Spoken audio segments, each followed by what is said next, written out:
On va aujourd'hui reprendre notre stéatose hépatique et on va finir dans le sens qu'on est là dans ce projet 1929. On va finir pour l'instant. La nutrition fonctionnelle, pour moi, elle fait de miracles. De miracles quand on sait bien l'appliquer. Je peux vous assurer. Elle est complexe comme le corps humain. La biologie, elle est complexe. Si vous prenez par exemple les voyages à la Lune, vous savez que l'essentiel, c'est la physique. Et donc, c'est une connaissance linéaire, totalement connaissable. Ça veut dire possible de connaître. On appelle apprentissage linéaire.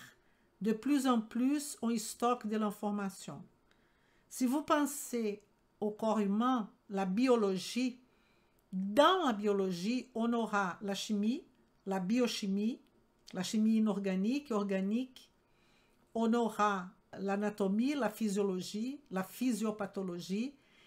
Et dans le cas d'aller, par exemple, comme on est allé à la Lune, il y a cet effet accumulatif où, quand on comprend le début de l'histoire, on peut comprendre la fin. En revanche, la connaissance du corps humain est complètement complexe et on dirait chaotique parce qu'il n'y a pas vraiment un début. Tout va s'interconnecter et c'est ça qui fait la complexité de l'apprentissage. Et c'est ça aussi qui fait la beauté de l'apprentissage. Et je n'ai pas dit qu'aller à la Lune, voir toutes les connaissances qu'ont les ingénieurs de la NASA et tout ça, c'est pas possible, c'est pas beau. Mais vous savez que le corps humain, il est au-delà de nos expectatives parce qu'il a encore et encore énormément de secrets. Et je suis très consciente que quand on parle d'une stéatose hépatique, on parle de complexité, on parle d'insulinorésistance, on parle peut-être de glycémie haute, on parle de triglycéridémie, on parle de stress oxydatif. Vous voyez que déjà, dans cette petit exposé, j'ai déjà dit on parle, on parle, on parle. Et la beauté, c'est qu'aujourd'hui, on sait qu'on peut avoir cette compréhension plus ou moins clinique de la stéatose hépatique par la nutrition fonctionnelle. Et donc, je voudrais vous montrer aujourd'hui cette possibilité de comment on travaille en fait. Parce que quand j'utilise les mots supplémentation, stéatose hépatique, composé bioactif, ça veut dire que ce composé-là a une action biologique, un effet biologique sur notre corps. Ils ont une efficacité clinique, mais quand je dis supplémentation, on peut commencer la supplémentation tout simplement par l'alimentation, en train de donner plus de concentré de quelque chose à une personne en termes d'alimentation. Et comme je vous ai dit, cet travail de la stéatose hépatique, elle va passer par 3 axes. L'axe assimilation, où on va proposer un traitement fondé, basé sur le programme 6R de la nutrition fonctionnelle. Je vous ai parlé déjà, réparer, remplacer, réinoculer, rééquilibrer et réévaluer, évidemment. Après, on a l'axe hépatique, parce qu'on sait que cette stéatose, elle passe par un processus de stress oxydatif. Et aussi l'axe mental et spirituel et émotionnel qu'on a parlé déjà. Ça sont les 3 axes principaux qu'on commence. Quand on commence la nutrition fonctionnelle, pour vous donner une ordre d'idée, on va utiliser, on va travailler 3 nœuds, même si la personne a tous les nœuds qui sont compromis. Et il y a un ordre, une façon de travailler. Évidemment, le premier axe, c'est l'assimilation. Pourquoi l'assimilation? Parce que c'est la communication de l'extérieur avec l'intérieur. Donc, il faut absolument commencer par ça. Sans oublier les modifiables qui sont là. Sommeil, activité physique, alimentation. Donc, quand j'étais en train de réfléchir, qu'est-ce qu'on va travailler les autres fois? un axe que je vais travailler, c'est l'activité physique par rapport au microbiote. On ne parle pas beaucoup. Et je vais vous proposer 2 articles que je vais vous présenter d'une façon différente. On va voir comment vous allez vous adapter. Par rapport à l'axe, qu'est-ce que l'activité physique peut changer le microbiote et le microbiote peut faire vis-à-vis du mouvement de l'activité physique d'une personne. Évidemment, si on parle d'activité physique, on va parler aussi d'athlètes, de professionnels. Donc, je pense que je vais faire ça bientôt. Et un autre axe que je vais parler, vous allez voir, on va traiter aujourd'hui.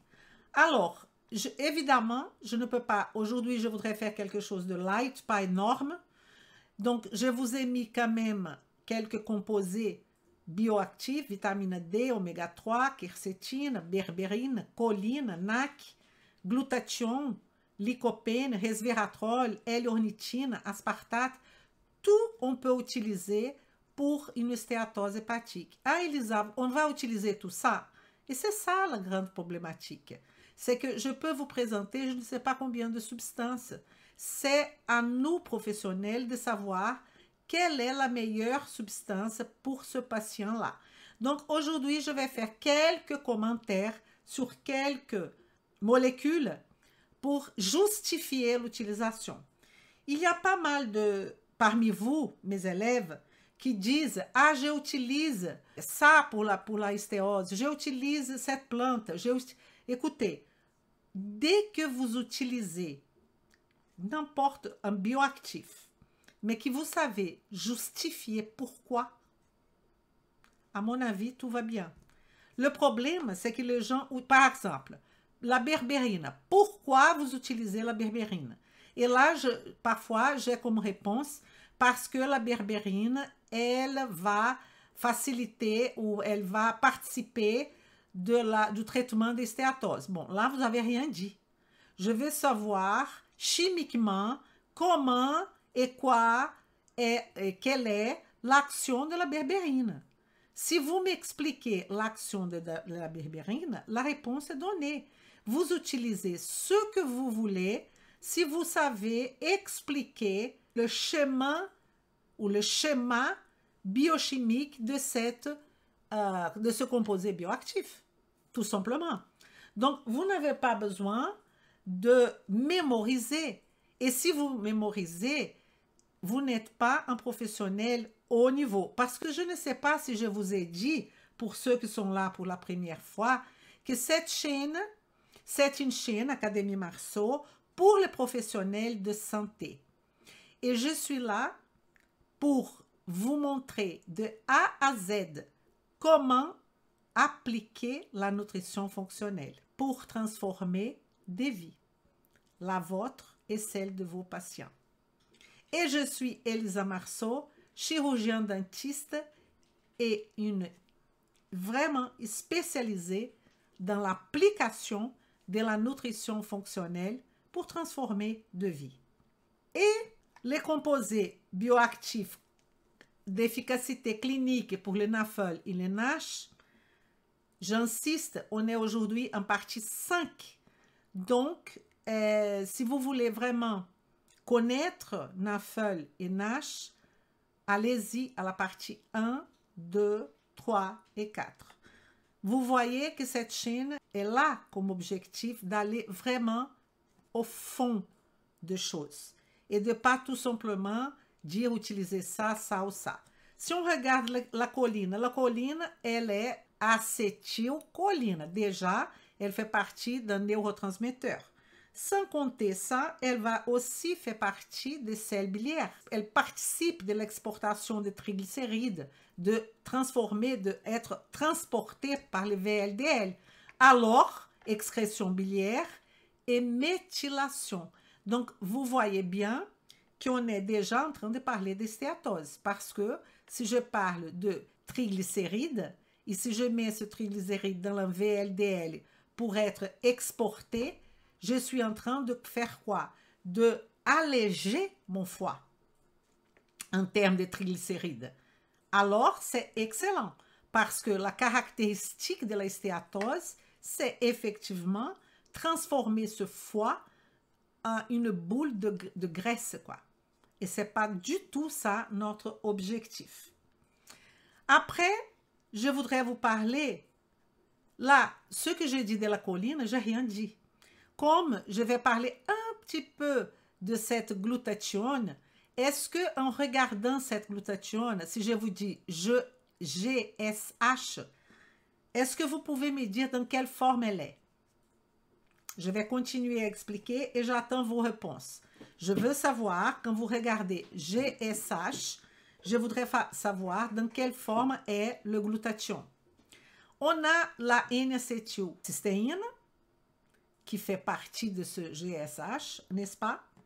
C'est un antioxydant, un anti-inflammatoire, détoxifiant, participe de la détoxification, un élément très important. On peut parler à ce moment-là de ce glutathione, de la glutathione S-transférase. Et le nom il dit déjà, qu'est-ce que fait le glutathione S-transférase? Il va faire le transfert du glutathione à un métabolite pour être détoxifié. La forme GSH, c'est la forme réduite, n'est-ce pas? Pourquoi? Comment je sais? Parce qu'il y a la molécule de sulfure et d'hydrogène. La forme oxydée, elle n'aurait ni le sulfure ni l'hydrogène. Et ce glutathione, il est un tripeptide formé de glutamine, cystéine et glutamate, ou acide glutamique si vous voulez, mais sous la forme réduite, glutamate. Donc, glutamine, cystéine et glutamate va former ce tripeptide. On aurait 1 million de choses pour parler de ça. Ce glutathione, pour être toujours dans la forme réduite, on a besoin de NADPH. Ce NADPH va venir du cycle de pentose phosphate. Est-ce que vous connaissez ça?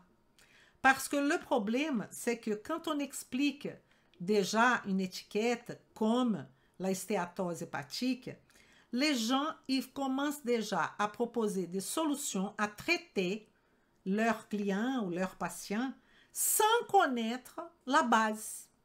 Et c'est pour ça que ça ne marche pas. Parce que, est-ce que si je vous dis que pour former ce glutathione réduit, on a besoin de NADPH. Ce NADPH, il est originaire du cycle de pentose phosphate, qui sera réduit, le NADP sera réduit pour recevoir le hydrogène, devenir NADPH, pour venir alors participer de la réduction du glutathione. Et pourquoi elle nous dit tout ça? Je vous dis tout ça pour vous mettre vraiment conscient que si c'était facile, simple, ridicule, on ne serait pas là. Je ne serais pas en train de vous expliquer tout ça. Pour avoir une fonction antioxydative, il faut absolument être toutes les molécules sous la forme réduite parce qu'ils vont se donner le sulfure ou l'hydrogène qui sera oxydé. La forme réduite, c'est parce qu'elle est prête à être oxydée à la place d'autres composés de nos cellules, comme par exemple la membrane cellulaire. Et donc, on a besoin de vitamine C, par exemple. La vitamine C est sous la forme réduite. Vous comprenez? Pourquoi? C'est la forme qui va disposer de hydrogène pour que cette vitamine C soit oxydée. Et donc, on aura une vitamine C oxydée. Et qui va réduire la vitamine C? C'est la vitamine E. Et c'est comme ça qu'on fait cette cascade de oxydoréduction. Et l'idéal est que ça ne passe pas par nos membranes cellulaires, ça ne passe pas par notre ADN. Vous comprenez? C'est ça la fonction d'un antioxydant. Et on peut avoir des antioxydants endogènes qu'on produit nous-mêmes, et on peut avoir, comme c'est le cas de la vitamine C, un antioxydant exogène qui vient de dehors. Et allons maintenant, lycopène, un autre antioxydant. Ce lycopène fait partie des microphytonutriments.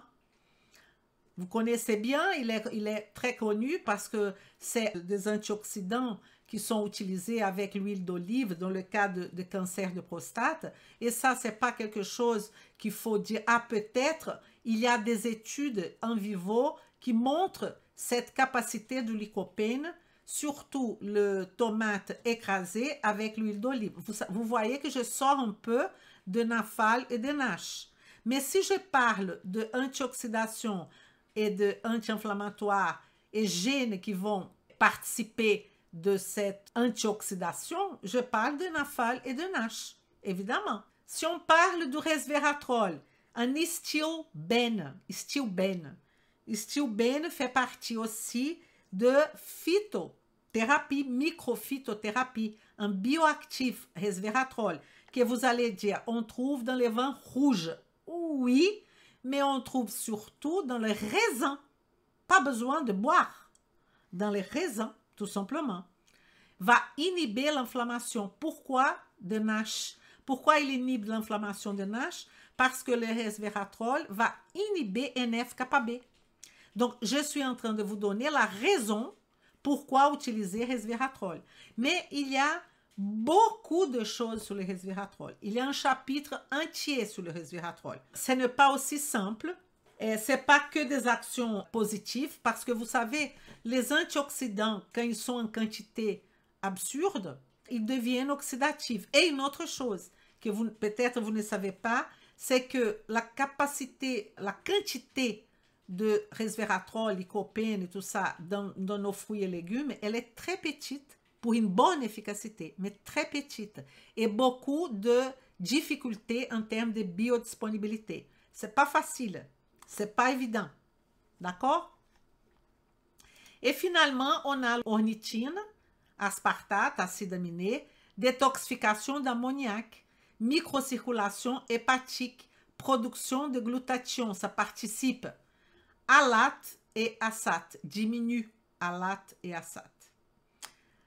Et là, c'est que des idées que je vous donne, ok? La vitamine, fameuse hormone, notre fameuse hormone vitamine D. Déjà, je vais répondre à la question que tout le monde me demande. Combien il faut donner à une personne de vitamine D? Écoutez, il faut donner la quantité qui soit suffisante pour que cette personne elle ait 60 à 80 nanogrammes par décilitre au niveau sanguin. Et tout ça, c'est très léger, très compliqué, parce qu'on mesure, ce qu'on mesure, c'est la 25-hydrox, c'est pas la 1,25-hydrox, elle va passer par le foie, il y a des enzymes très importantes, la personne peut avoir des SNP, c'est compliqué. Mais à la base, il faut que cette personne ait entre 60 et 80 nanogrammes par décilitre toute l'année. C'est ça l'idéal. L'effet, ça c'est un article qui va nous parler de l'effet de la supplémentation en vitamine D sur la résistance à l'insuline. Donc, ça pourrait être pour la SOPK? Oui, évidemment. Ça pourrait être pour NAFL? Oui, comme on est en train de parler. Ça pourrait être pour pré-diabétique? Oui. Ça pourrait être pour diabétique? Oui. Donc, vous voyez que la vitamine D, là, c'est un article qui va parler de la graisse viscérale, de la adiponectine chez les femmes déficientes en vitamine D atteintes du syndrome des ovaires polycystiques.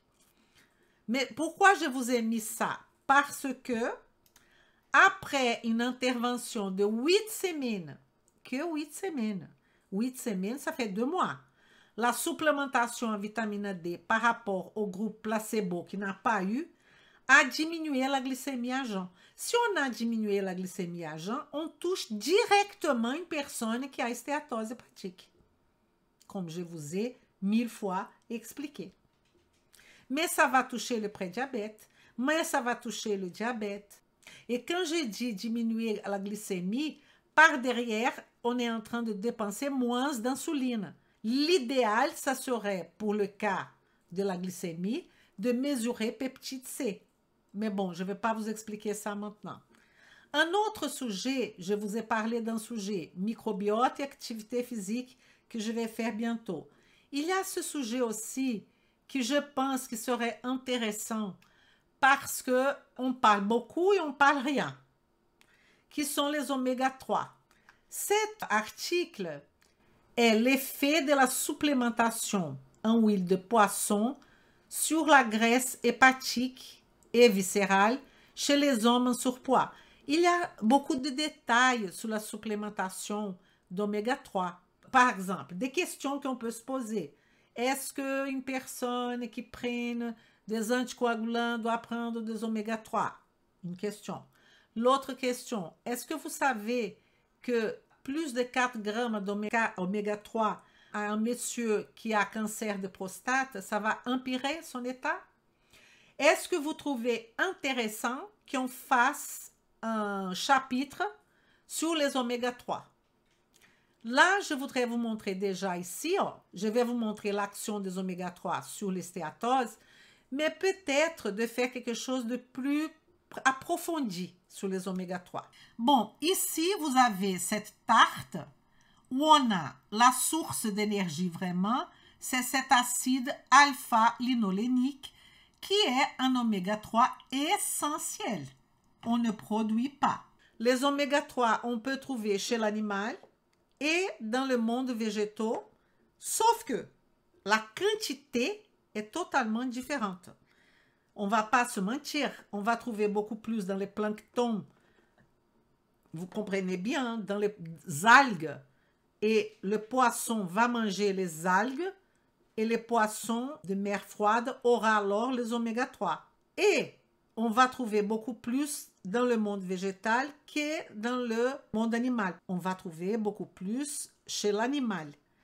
Et la quantité est différente, donc parfois, les végétariens et surtout les végétaliens, il n'y a pas que la vitamine B12. Il faut aussi supplémenter. Après, on va voir notre EPA, qui est eicosapentaenoïque, l'acide eicosapentaenoïque, et notre DHA, acide décosahéxaénoïque. Décosahéxaénoïque. Il y a toute une raison pour appeler ça. Parce que c'est un acide, ça termine par ic. Donc, on a la présence de COOH, l'acide carboxylique, qui est la marque des acides. Après, DOCO et EICO, c'est le nombre de carbone. Penta et hexa, c'est le nombre de double liaison. Tout a une explication. Enfin, ce EPA là, vous savez que la base est l'acide alpha-linolénique. À partir de là, notre corps peut transformer ALA en EPA et DHA. Selon les études, on va transformer cette ALA que vous voyez là, acide alpha-linoléique, qui est essentiel, qu'on a besoin. 5 à 10% de cette ALA, 5 à 10%. Donc, on va mettre dans notre tête 10%. 10% est transformé en EPA. Et la moitié seulement, 5%, en DHA.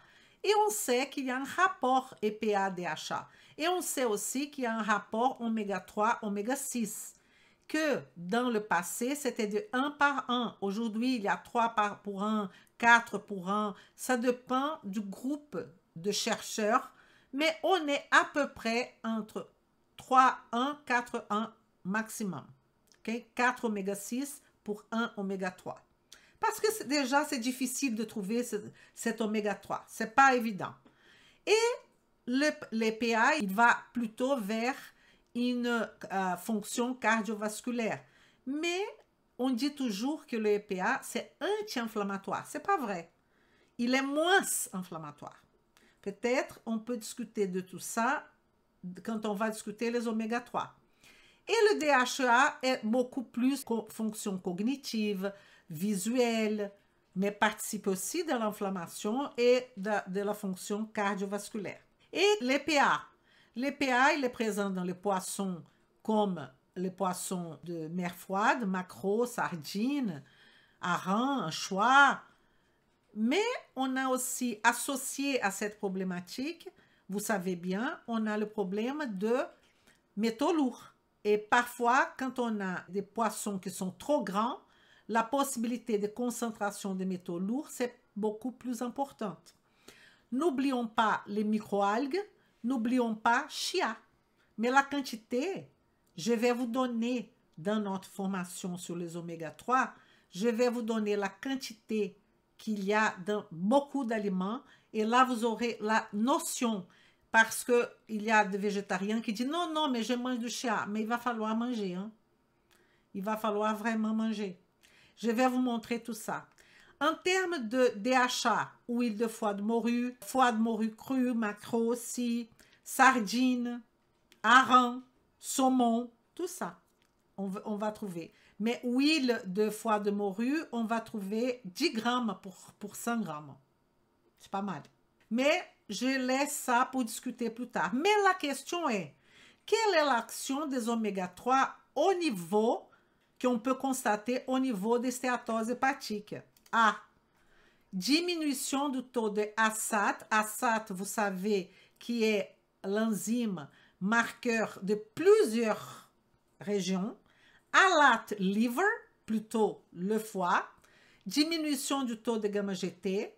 Un effet hypotriglycéridémien et un effet anti-inflammatoire. Moi, j'utilise toujours les oméga 3 pour les patients avec stéatose hépatique. Si je ne peux pas faire, que je vais vous donner à la fin, quels sont les examens, restez là parce que je vais vous donner tous les examens qu'on fait, examens de nutrition fonctionnelle. Hein? Je ne parle pas d'ASAT, ALAT, je parle d'examens spécifiques de la nutrition fonctionnelle pour NAFLD et NASH, stéatose hépatique et stéatose inflammatoire. Autre bioactif, quercétine. La quercétine, cet article-là, effet de l'ingestion quotidienne des poudres d'oignon riches en quercétine. Et là, je vais vous donner une petite recette. Vous allez prendre la peau une petite recette, pas que pour la quercétine. La quercétine, vous allez trouver au milieu de l'oignon. Mais je vais vous donner une solution pour le sélénium. Parce que vous savez que le sélénium du Brésil, du noir du Brésil, il voyage de très loin, il vient du Brésil. Donc, c'est un long voyage. Donc, on a une autre solution qui est de prendre la peau. Vous allez sécher la peau des oignons. Et vous allez après passer dans une petite, vous savez, qui fait des petits étincelles, des petits morceaux. Quand on prend par exemple un noix de cajou, on met dans un petit conteneur, on appuie et ça fait pour les noix de cajou. La même chose, on accumule tout ce qui est peau d'oignon. Une chose, il faut que cet oignon soit bio, évidemment. C'est que la peau. On sèche cette peau, on laisse sécher bien. On met dans le c'est pas un mixeur, pour triturer, pour faire de petits morceaux. Et là, on aura un type de paillettes de la peau des oignons qu'on va saupoudrer sur tous nos salades, partout. Qu'est-ce qu'il y a là? Sélénium. Donc, ici, c'est la quercétine qui a été utilisée pendant 12 semaines, donc ça fait 3 mois. Et là, c'est une étude randomisée, double aveugle, contrôlée par placebo et un groupe parallèle. Je ne sais pas qu'est-ce qu'il peut avoir de mieux. Je voudrais vous rappeler où se localise cette quercétine dans notre vie. Regardez, les polyphénols, c'est un microphytonutriment. Les polyphénols sont divisés en acides. Il y a les phénoliques, ou acide benzoïque, gallique, cinnamique, caféique. Vous voyez ici, ó, COOH, ça c'est la marque de tous les acides. Acide aminé, acide, comme c'est le cas là de l'acide acide. Ça, COOH. Toutes les molécules qui ont ce C, c'est du carbone, hein? Double OOH, c'est un acide. Tanin, flavonoïdes, stilbène, on a parlé du resveratrol, et lignane, qu'on va trouver sécoisoglycérinol, qui est graines de lin, graines de céréales. Vous voyez ici oh, le raisin, le vin, myrtille, mûre. Tout ça a du resveratrol. Ici, c'est la molécule de resveratrol. Et les flavonoïdes, c'est un grand groupe de polyphénols où on aura ici les flavonols. Pourquoi ol? Parce qu'ils ont beaucoup d'hydroxyle, termination ol. Et c'est là qu'on va trouver la quercétine.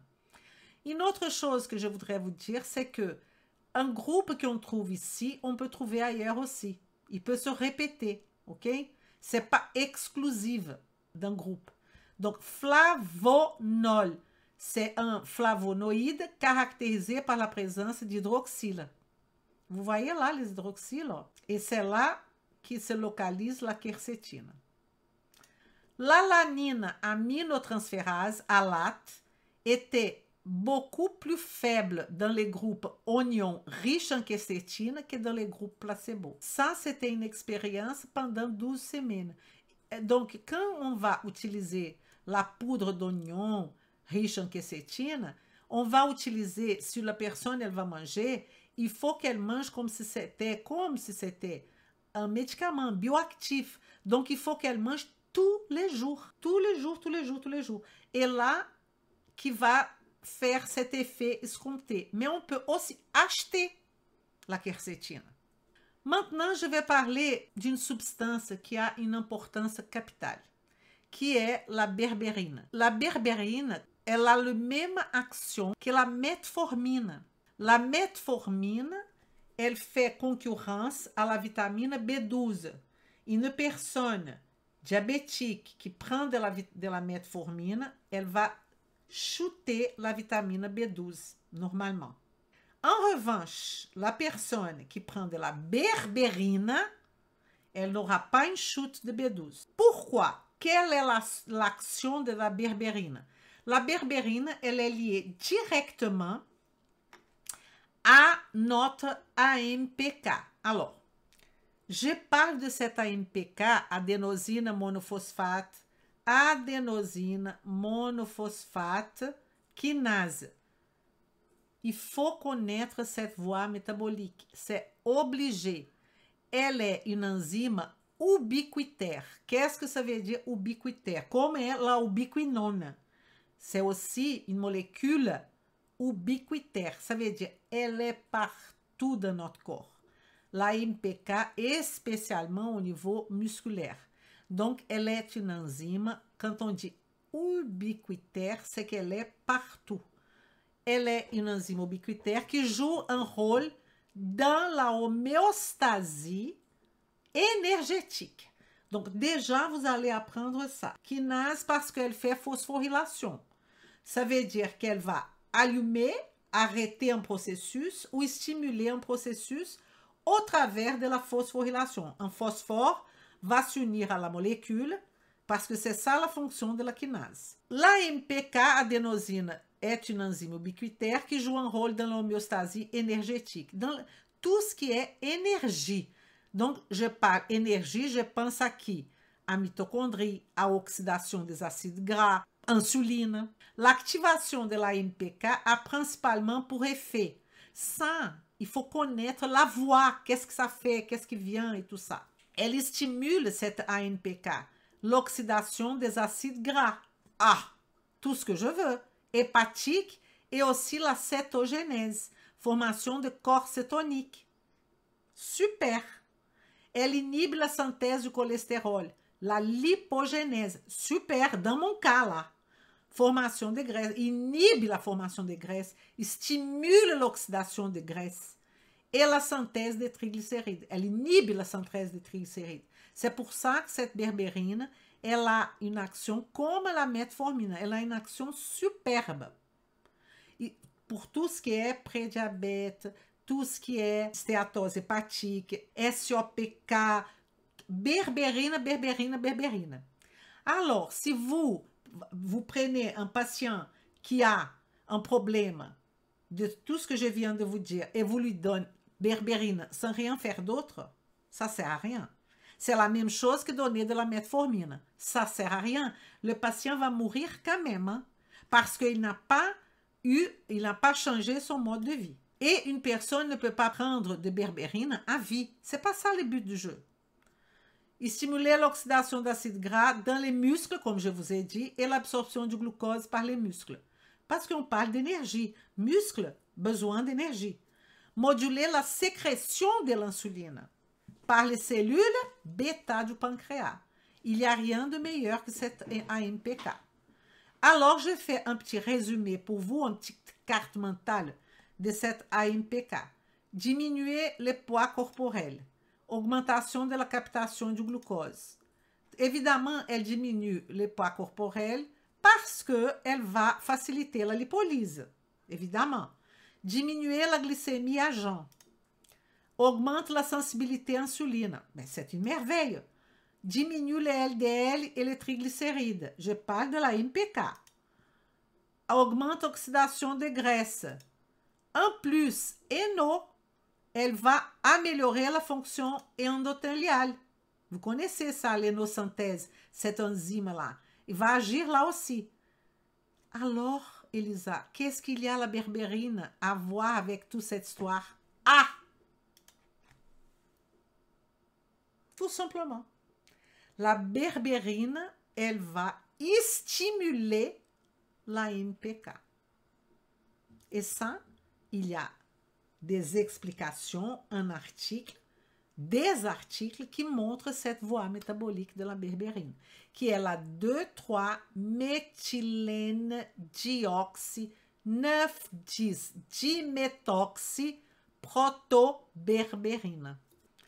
Elle fait tout pour ceux qui vont travailler les sols, les racines, signes et symptômes, assimilation, tout comme ça.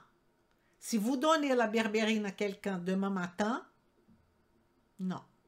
Pour faire un petit récap pour nous, parce qu'on va finir aujourd'hui notre NASH et NAFLD, j'espère que vous aviez pris du plaisir avec ce chapitre.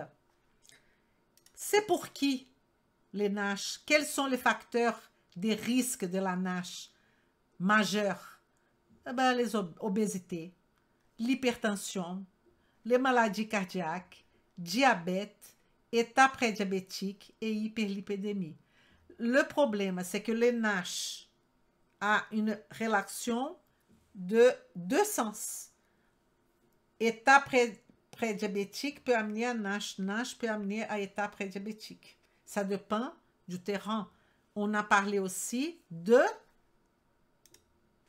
facteurs externes, sédentarité.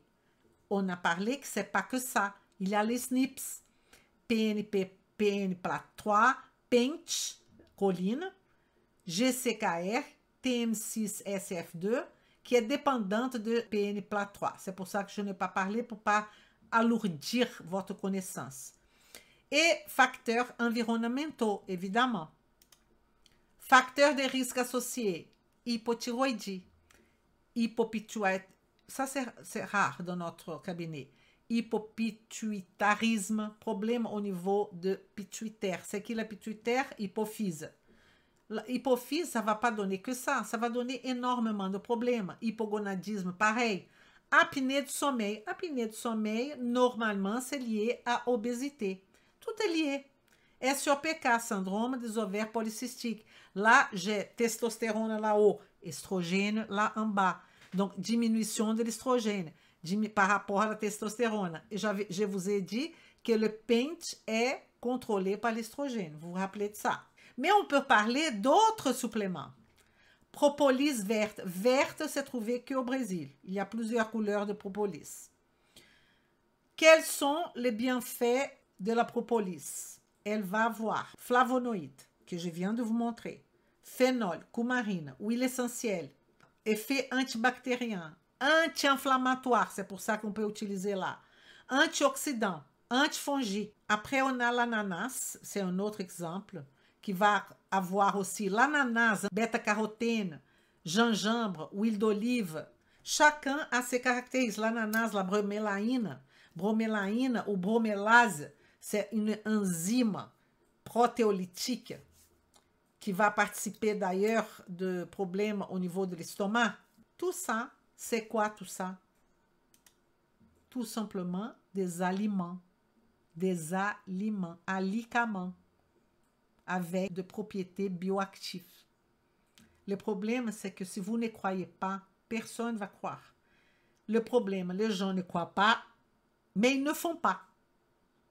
Ils ne font pas. Ils ne savent pas faire. Ils ne savent pas monter un plan alimentaire correct.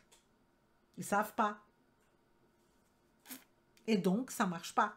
Et qu'est-ce que nous, de la nutrition fonctionnelle, on peut demander en termes de bilan spécifique pour la spécifique? Du moment du patient, s'il a akkermansia, quel type de firmicutes, bactériodetes, on peut voir tout ça. Je demande beaucoup plus le profil des acides gras, plutôt pour savoir oméga 3, oméga 6, les niveaux inflammatoires du patient. Ça, je demande beaucoup. Index OMA et QUIC. OMA va me donner l'insulinorésistance et les QUIC, la sensibilité à l'insuline. CRP ultra sensible pour me donner une idée de l'inflammation. Parfois, on n'a rien. Stress oxydant, très important ce bilan, parce qu'on aura les antioxydants à côté des oxydants pour voir le tableau de notre client en termes de stress oxydatif. Et la vitamine D, que je demande beaucoup.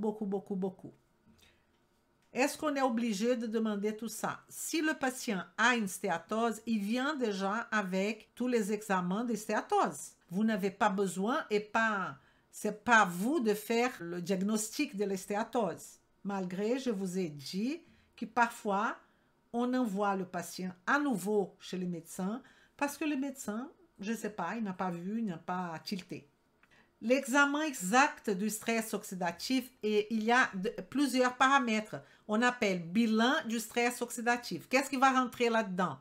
Ça va rentrer la vitamine E, la vitamine D, LDL oxydatif, glutathione peroxydase. Ça va rentrer SOD, oxydismutase. Ça va rentrer ferritine. Ça va rentrer 8-hydroxydéoxyguanosine. Je crois que ça va rentrer zinc. Ça va rentrer manganèse. Ça, avec ça, vous savez exactement, vous avez une photo du stress oxydatif. Tout ça au niveau sanguin, bilan sanguin. Ça, c'est le minimum du stress oxydatif. Il y a d'autres choses, mais ça, c'est le minimum. Alors, on a fini notre sujet aujourd'hui.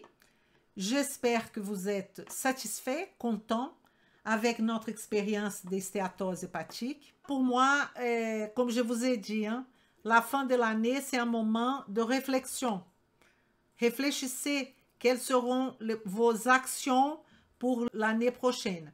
On va commencer fort en janvier. En janvier, il y aura de nouveautés. Je vous souhaite une excellente soirée et on se voit bientôt. Vem comigo!